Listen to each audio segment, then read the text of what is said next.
Hello, everybody. Welcome to PC's Playbook. This is, I guess, my playbook.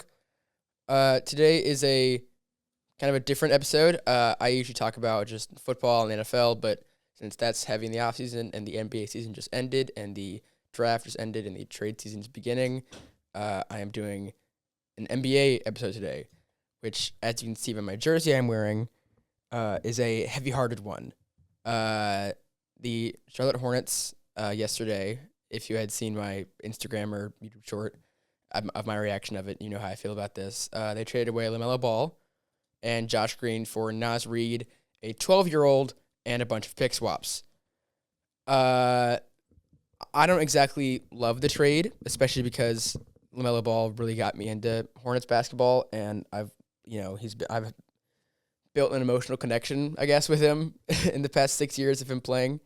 And I mean, I like Naz Reid. He's great. He seems like a fun player. But I mean, like LaMelo is just one of the most fun players to watch in the entire NBA. The Timberwolves, I do like the Timberwolves, and they're gonna be so fun to watch next year, and I'm excited for that. Um, but the Hornets are gonna be less fun to watch, and also it's kind of hard to imagine them without LaMelo. It's been a while since I've watched them without. I mean, I barely even watched the Hornets before he was there because they were, I mean, terrible. And they're finally getting good, and now they trade away their best player. So it's a bit odd. But let's start by just going over the draft first before we get too far into that. The draft was 2 days ago, where the first round was, and it kind of went like everyone kind of was right in the mock drafts. Kind of went as expected. I mean, like DeBonce at 1, Peterson at 2, Boozer at 3, and Wilson at 4, and then the rest of the picks were also kind of predictable. Like Wagler and Brown and Acuff were like those are the best available. Caleb Wilson is someone I really want to talk about. He went to UNC. I'm a big UNC fan, and kind of just going through the same like Michael Jordan route of going to Chicago is a big deal. And it's also a big deal that he's going to be probably starting and getting a lot of minutes in Chicago because they're not very good, or they also don't have many bigs. They have only guards in their team. So, I mean, he might play the 4 or the 5, maybe the 5 in Chicago. They don't have much size, although they did just get Claxton in a trade for when the Nets got Julius Randle. That was a weird trade.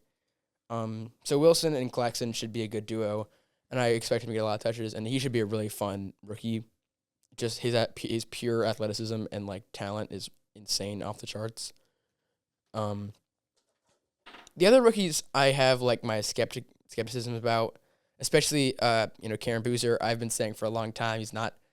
I mean, as a UNC fan, I might be a bit biased, but he doesn't look too NBA ready in the sense of like his just athleticism and like his use of size in college doesn't usually translate well to NBA, but it can translate well. You've seen it kind of like Nikola Jokic, who didn't go through college, but they kind of have the same like use of size where he's not very like fast, but like kind of just big and like a slow but slowing down the pace of the game. But that's a rare occasion, so I'm not sure about him. And then someone that I really do not think is going to translate well is Nate Ament, who I was happy the Hornets did not pick. I kind of watched him through college. He just looked like a kind of a bit overrated in my opinion. And although I've seen the funny pictures of him like with his eyebrow up, and those have been really funny. And I hope he does well, but I don't think he will. But besides that, it's a really good draft class, and I think it's probably one of the best draft classes of all time that I've seen at least. And it had to be the one year that the Hornets had a late pick. And they still got a good player with Hannes Steinbach, who I think is the best available player at that position and was the guy I wanted before the draft started. He led the NCAA in rebounds last year, and the one thing we need right now we needed before, I guess, the Naz Reid trade was a big and someone who's like not just, because our center is 6'8" or 6'9", which isn't exactly very big, and he's, a kind of like a bigger, like better rebounder, better like interior defender, someone who can kind of just get boards and be like a good force in the inside, which is Moose's main weakness is kind of getting bodied. Like, Bam Adebayo before he got hurt in the playoff game was cooking him. Like Goga Batazzi and Wendell Carter went off in the other playing game. So Steinbach should be a good solution to that. And then also getting Christian Anderson from Texas Tech was a good addition, especially after trading LaMelo. So it seemed like that trade's kind of in the works before.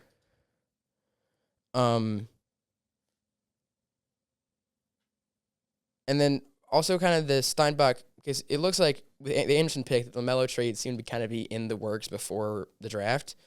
The Steinbach pick, if you go to the same logic, it seems like there's got to be a trade from a big. Because we have a lot of bigs now with Naz Reid coming in, especially a lot of 5s and 4s. So we'll probably move Musa to the 4, meaning that Miles Bridges is probably the next one to go. And, I mean, I would not be surprised if Miles Bridges got traded before I posted this. And if he did, then know that it is currently 10:42 a.m., and it is hard for me to know if he got traded yet, so I'm talking before he got traded. And also, if you hear any clicking in the background, my dad is editing his own thing. There's no way you can hear that. I can hear it loudly. I'm saying if you hear clicking, then I was saying if. Not there is a 0% chance they can hear me clicking from I was just giving them an 12 feet away. That is an excellent microphone. You have to really, really shout loud to be able to hear something. Okay, well, you are. Well, now I'm going to take this and I'm going to put it right over here, right next to my face, so you'll hear me breathing. I might bring some chips up here and start snacking. Is that going to work for you? Yeah, it works. That's better. Okay, love you. Bye. So if you hear him clicking, when you hear him clicking, when you hear him clicking, that's him.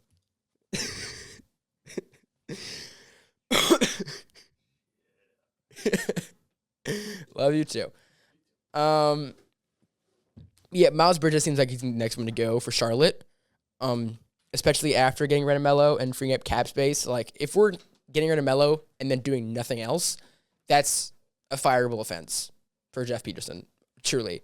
If we're getting rid of Melo and then trading Miles Bridges for like a star, like Jaylen Brown or something like that, that I get. Also using those picks that we just got, and that 12-year-old we just got, I think that's also a good idea to we have the second most picks now, which is good, but they're all in like a long time. So I'd love to trade those for a good player now.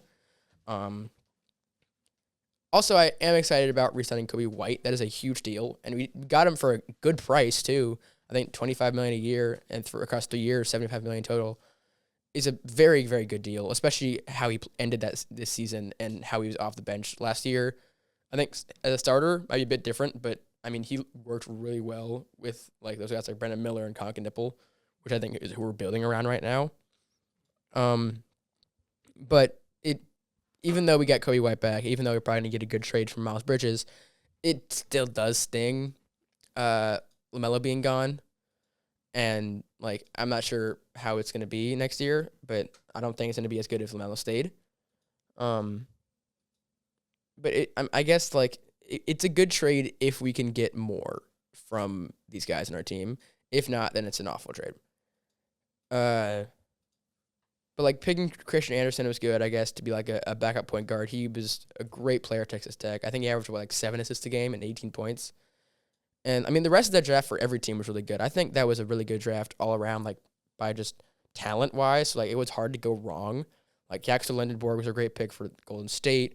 Like, I mean, even, like, Henry Vasar and, like, these guys who fell to the second round, like Isaiah Evans, are, like, really good players and I think are going to have an impact in year one, even though they were, like, late second-round picks. And also the Thunder getting a Dame era is a bit frustrating because I hate the Thunder as much as the next guy because they're just good. And, not my favorite when they get possibly the best player in the draft outside, like, the top 4 or, like, top 5 with, like, Acuff. I think he was one of the better players in that draft. So it's a bit frustrating, especially when it's their main need after that. I mean, after that Game 7, it's pretty obvious they need someone who can really just play center because Holmgren seems to be a 4. I mean, he can't play 5, especially not guys like Wemby and those guys like that. But it was a good draft all around. I think it's hard to look at a single team as like a loser or a single team as a winner, which is a really good thing. I think everyone did well. I think the trades were insane because there were so many of them. There was like one second-round pick that stayed from their team. And hopefully the trades keep going, especially for the Hornets. But hopefully, because I do think it's going to be a good trade season. I mean, you already see Giannis in the move. We already seen LaMelo. Jaylen Brown has rumors. I think there was like Zion rumors, Miles Bridges rumors. There's a lot of rumors going around, but yeah, you never know. I mean, LeBron could be on the move, but people say that every year. I mean, where would he go? Cleveland or, Golden State? That's not going to happen.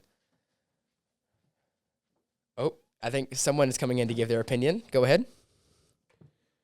Hi, PC. Hi, man. It's your producer. What do we think about Jaylen Brown? Okay, Jaylen Brown. I do not want to trade for him. Wait, you meaning as a member of the Charlotte Hornets? As a Charlotte Hornets fan, I do not want to trade for him. Okay. Even if it was a fairly simple, like almost like a swap with Miles Bridges? That's not happening. You think that's a downgrade or? No. Okay. If Miles Bridges or Jaylen Brown, 100%. But we would have to trade away Miles Bridges and like 20 first-round picks. You think so? Because like they were asking like a lot from other teams. I don't think they would ask less from us. If it was Miles Bridges, straight up, 100%. Yes, in a million years. But we're going to have to give up like, sorry. The proposed like mock trade it included Brandon Miller. And that I'm not doing. I'm not even giving Brandon Miller for Jaylen Brown straight up. How much of a downgrade do you think the current starting five is over the one that they had last year? You're basically swapping out Melo for Kobe, and then you're adding Naz Reid. My follow-up question for you is, who are you starting at the 4, Musa or Miles Bridges? One or the other. Like it's a 3-player rotation that when you need size, which they did not have against Orlando, they absolutely exposed that. You've got Reid, which adds a ton of size. It's a downgrade for like against like 28 other NBA teams. I think that Orlando is a perfect match against us. Okay. Because they have so much size, but I think for every other team in the NBA, I think it's a downgrade so far. Okay. So in order for this trade to make any sense, they have to use that like historic amount of cap space that they've never had. Yeah. They've never had this much cap space.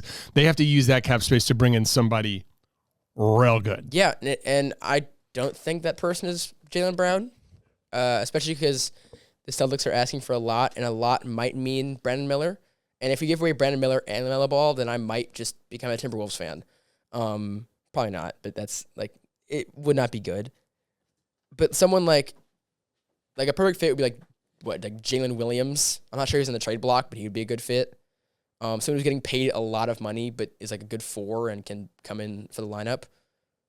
He's come back. Hello? By the way, I'm just going to let you keep going. I think you're doing a great job. I think every time I'm talking, you need to put on the YouTube clip a really as I'm talking, a really flattering picture of me. I'm gonna put on an amazing picture so people know who it is. Amazing picture of you, because you've got a lot of good professional. I'm gonna pictures. use your double chin Pinstagram. Yeah, pictures. I think that's perfect. Yeah, everyone go follow double chin Pinstagram. Also follow my Instagram now at PC's Playbook Podcast. I have posted one reel raging about LaMelo Ball. Follow that. If the Hornets do make a trade, I think it would be for a 4. Or like a bunch of picks and a random like Fred VanVleet or someone like that, who could be depth, but I'm not sure we need more picks. So I'm assuming it would be Miles Bridges and a bunch of picks. And it would probably be for a guy like Jaylen Brown, which I'm not sure if I would like that because he plays the same position as Concanipple and Brandon Miller, which are the 2 guys we're like going to build around now after trading LaMelo.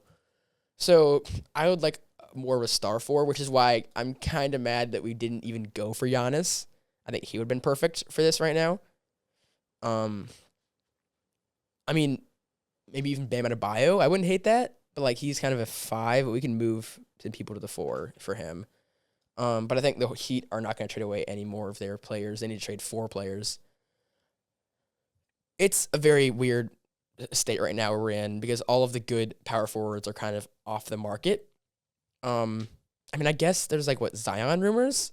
I don't really like Zion, but I guess he would be someone who we could get.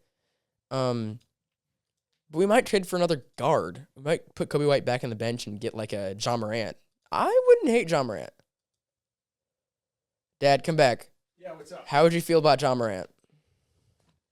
All right, we're back to Penstagram. Your generation, who's mostly watching this, most people watching this are your generation. Your generation values, and I'm going to sound like such a coot here. Your generation values John Morant and LaMelo Ball higher than our generation does, because they seem to be in a lot of situations watching the games not crazy about defense, and sort of me first on offense. I mean, John Morant, he does get a lot of like athletic blocks. Like that is a big defense thing. But it's like highlight plays and not exactly like the best defense. No, he's so let me go back. John Morant is a generational athlete. Oh yeah. Like going back to when he played in college, I was Murray obsessed State, with him. I loved him. Yes, his highlight. If you go look at his Murray State highlights, I just haven't seen him gain traction with a team where it felt like, okay, he's the center of gravity that everyone is rotating around, and this is the key to success for the postseason. I think that LaMelo Ball has been closer to getting to that, and he only did it once. He did it this season for the first time. Every other year, he was either getting hurt or like making a lot of highlight reels that did not include leadership or any of the other traits that he did show this year. I mean, Ja did kind of create that environment with the Grizzlies in 2022. Sure, the 2 seed, and they had the little dance and they were doing a little dick jokes in them and they invented the whole like throwing the towel on the reporter thing that the Thunder do now. And that was 6 years ago, or 4 years ago. Yeah. I mean, to me, the NBA, like, look at who won the championship this year and look at who was in the finals.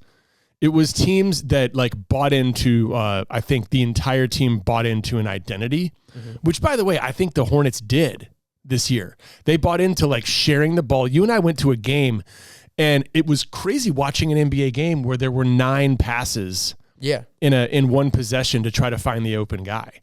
Like I know I sound like Bobby Knight right now, and I'm sorry for sounding so old. Good. But like, you don't want anyone to clog that toilet anymore in the NBA because you're going to get burned for it. Like the teams that isolate for the one great player the entire game, that doesn't work anymore. I'm not saying you can't isolate for Jalen Brunson in the fourth quarter when it really matters, but like is John Morant and is LaMelo Ball going to buy into that long term? That's how you succeed in the NBA. My follow-up question is, what player would you compare John Morant to as someone you would want more than him? Like anyone in the NBA. Oh man, Jalen Brunson. Okay, well that's obvious. Yeah. but available on the market. Yeah. I mean, so I guess it's sort of like at this point, it's the VORP. It's the value over replacement player. Because if you put him out there, you're taking out Kobe White. Yeah. Who is another guy who like he bought into Hornet ball. Oh yeah. Heavy. My biggest concern with Kobe is that like, was he really good because he was coming off the bench? Yeah, he played against. I mean, the play-in game, he was with the starters. He was, especially for the fourth quarter. Yeah. But he was playing against the like bench players. Like one of his best games, I think, was it the Wizards or it was a bad team where he played against the second team of a bad team and had like 25-something points, 30 points, and all of a sudden we were going crazy. But he didn't really play against starters any. To your point, you really have to keep in mind all of the Hornets' success at the second half of last season was a little bit inflated because the way their schedule worked out, they were playing tankers like half the games. They did also beat San Antonio and New York. They did. That was amazing. I'm just saying, but there were a lot of games we were watching. We were like, oh, this is over in the second period. I mean, they there was a run when they beat the Thunder, Nuggets, Lakers, Jazz by 55. Like they were beating good teams. Yeah. Fair. Like they beat the Thunder by 30 in Oklahoma City. You just said Jazz and good teams in the same sentence. I'm just Jazz making by sure 55. Okay. Yeah. I'm just making That's sure. Different. They also beat Cleveland by a bunch too. I think at some point. Maybe I'm getting that wrong. I know there was one game where they lost to Cleveland. It was close, but I love you. I'm really proud of you. Thank you so much. Thank you. I've been using his resource a lot as a kind of a, backstop or whatever the phrase is. But yeah, I think the VORP argument I really liked of just what is the best value over a replacement player right now, because there's not much in the market anymore. Like we traded away our best player to get more space, to use cap space and get someone like from the market and like get someone great. And there's not much. Miles Bridges is a good player, and at his position, there's really not as much as there was like a few months ago. And if you want to go to point guard, we just re-signed our starting point guard of the future. So why would we do him? And then the 2 and the 3 are kind of taken up by our young talents we're going to keep. And then we just traded for like 3 5s. So if we have everything set in stone, which we look like we do, why did we make that trade? I'm still a bit curious about that. It's, it's still early, so It might be like over the next month we make trades, over the next month we make signings. But for now, it looks a bit confusing. And who knows? Maybe you traded for him right now. No, nothing happened. All that's happening is that Detroit is interested in Jaylen Brown with Jalen Duren. Jalen Duren, maybe? No. Oh, my dad just gave a yes to Jalen Duren. He's coming back, y'all. He's coming back. That's a guy everybody should want on their team. Jalen Duren we're talking about? Mm-hmm. Everyone. That face that you see from my son right now is because Jalen Duren baited Moussa Diabate into... No, it's not. Sorry, not quite your tempo? Not about that. Yeah. That is part of it. I did not like him. No, stay, please. No, I'm good. I'm making sure you're recording. Okay. You are. So, did you watch the playoffs this year, Father? Specifically, yes. Did you watch Jalen Duren play? No. He got benched for... Who was it? They were playing the Knicks, right? No, the Pistons played the Magic, then the Cavs. Oh gosh, okay. And he earned the nickname Single. Oh no. Or triple single. It was triple single, I think. Triple single. Because he was averaging like 5 and 4. He got benched for some random guy who had not started a game all year, and they were doing better with him. He was having the worst 14 games of his entire career. Oh no. It's such a matchup thing, right? Yeah, he was going to get a full max contract, and now they're going to trade him. I mean, he absolutely dominated against the Hornets. He changed their trajectory. They were scared to go into the lane. He was a grown bleep man. And then Moussa Diabate was like, meh, and they got ejected. I'm still mad that Moussa and Miles Bridges got more games than Isaiah Stewart and Jalen Duren for that. All right, so you're not on board with Jalen Duren, don't you? I mean, every team needs that big, like somewhat skilled guy on some level. We kind of have like 4. We're getting there. I don't think Naz Reid. We just got Hans Steinbeck. I don't think you can count Hans Steinbeck. His defense is mid. But I think we got Moussa. Moussa is best offensive rating of all time, it's just this year I think, and not of all time. But he had the best offensive rating because he didn't take any shots and he got offensive rebounds, which are like. I would say like front court better now. Like we've got Naz, we've got Calc. Calc is a serviceable defender, and Moussa I think is going to fit more into a role player situation than he did last year, because if he gets exposed if you spend too much time, like he can get offensive rebounds better than anyone. Bam Adebayo and like those big guys are kind of like they kind of cooked him. Yeah. But offensively. I can't believe I'm saying this, but Moussa Diabate averaged 8 points last year. Is one of our best offensive players, just because all offensive rebounds. He gets so many offensive rebounds, and he draws so many fouls too. Like he's incredibly lovable too. There's no one that when we were in the gym, it's just the crowd. Anytime he touched the ball, it was a different energy in there. Yeah. So he's definitely someone I want playing, but how are we going to make that happen is a kind of a good question when we want more size, like pure actual size. And also, could he be a trade partner? I really hope not. I mean, he's not really getting paid that much, so it wouldn't clear up that much cap space, which is why Miles Bridges is a better option, I think. Or honestly, Naz Reid. I think Naz Reid is someone that was on the block. We could trade him away immediately, which would give Moussa Diabate more. If we trade Naz Reid for like Jabari Smith or someone like terrible, I would be so angry. You have no idea. If we trade Naz Reid, Jabari Smith is a bad example. He's not that bad. He would actually be a great fit for the Hornets. But I meant like someone like Tari Eason. I'm thinking of the Rockets players right now for no reason. We're gonna trade Naz Reid for Tari Eason in a 2nd-round pick, and I'm gonna be furious. But Miles Bridges, I mean, it does kind of suck that all of the players kind of I grew up watching are kind of getting traded, or at least on the block. But, you kind of got to live with that when you want to be a winning basketball team. But for now, I know it's a bit of a chaotic episode, and we got a kind of guest.